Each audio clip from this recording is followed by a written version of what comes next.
Hi everyone, welcome to my channel. तो आज हम लोग बीएच कर्व देखने वाले हैं डीएसओ के मदद से। और कुछ हमारे पास फेरोमैग्नेटिक मटेरियल है, तो इस सब मटेरियल को हम लोग देखेंगे सोलेनोइड में डालकर कि इसका किस टाइप में ग्राफ बनता है। तो हम लोग सबसे पहले एक्सपेरिमेंट करने से पहले थोड़ा सा थ्योरी देख लेते हैं, थ्योरी है क्या। तो यहाँ पर हम लोग थोड़ा सा थ्योरी लिख लिए हैं। The BH curve is also known as magnetisation curve.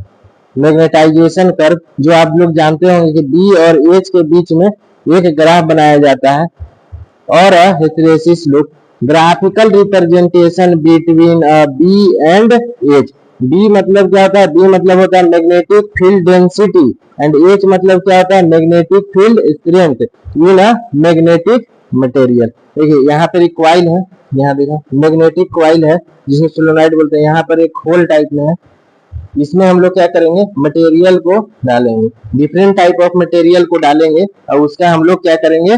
Test करेंगे। तो सबसे इम्पोर्टेंट है कि इलेक्ट्रिकल में इसका फायदा क्या है।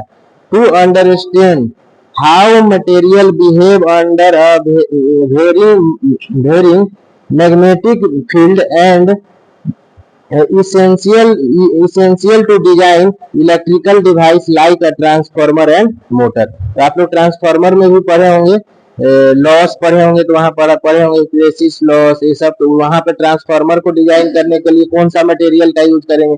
आप लोग सुने भी होंगे CRGO material, cold roll grain oriented material and motor.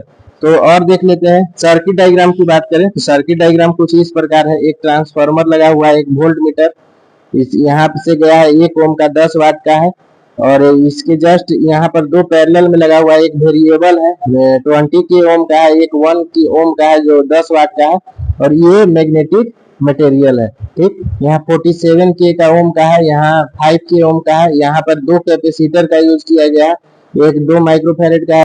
यहाँ है 47 के ओम का, इसके जस्ट यहाँ पर पॉइंट में यहाँ पर देख सकते हैं पैरेलल में इसके कॉइल पे 2 माइक्रोफेरेड का 400 वोल्ट का और एक और कैपेसिटर लगा हुआ है जिसको हम लोग कंट्रोल कर सकते हैं। यहाँ पर देख सकते हैं 1 माइक्रोफेरेड 400 वोल्ट का है यहाँ पर।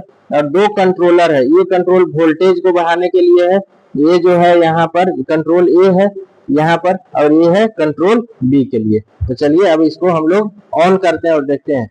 इसके पैरेलल में एक वोल्ट मीटर लगा है जो वोल्टेज दिखाएगा।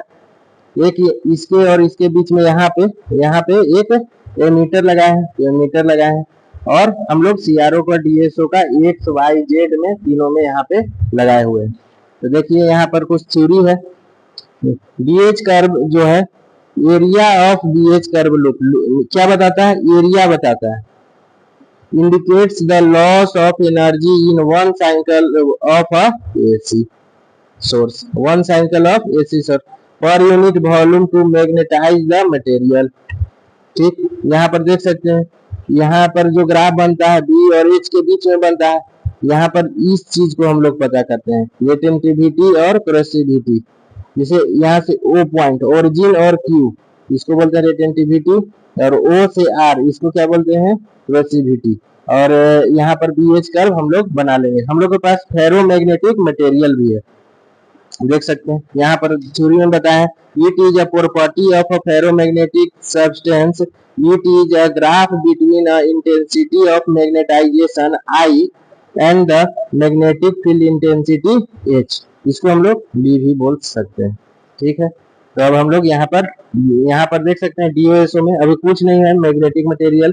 अब हम लोग magnetic material, different type of magnetic material देखेंगे और उसमें चेंजेस देखेंगे। देखिए थोड़ा सा चेंज हुआ है, और मटेरियल डालते हैं।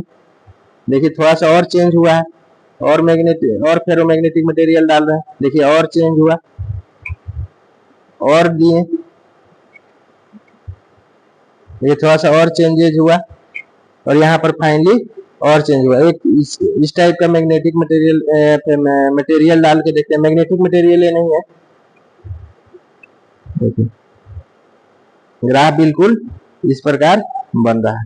अब इसको देखते हैं हम लोग थोड़ा सा चेंजेज करके। देखिए हम लोग यहाँ देखिए चेंजेज कर रहे हैं, थोड़ा सा वोल्टेज बढ़ाते हैं। देखिए ग्राफ, थोड़ा सा और वोल्टेज बढ़ाएं, ग्राफ देखिए, कंट्रोल ए को हम लोग थोड़ा सा चेंजिंग कर रहे हैं। देखिए मैग्नेटिक मटेरियल वाइब्रेट करने लगा तो हम लोग मैग्नेटिक मटेरियल निकालना पड़े। देखिए ग्राफ थोड़ा थोड़ा बड़ा हो रहा है, बहुत बड़ा हो गया ग्राफ, तो हम लोग को मटेरियल का देखिए अब छोटा हो गया। इस पर ये वाला मटेरियल डाले थे तो ग्राफ बहुत बड़ा हो गया था, तो अब इस प्रकार हो गया। तो होप आप लोग को ये पूरा समझ में आया होगा प्रैक्टिकल। तो अगर प्रैक्टिकल समझ में आया तो आप वीडियो को लाइक करें और मेरे चैनल को सब्सक्राइब करें। Thank you.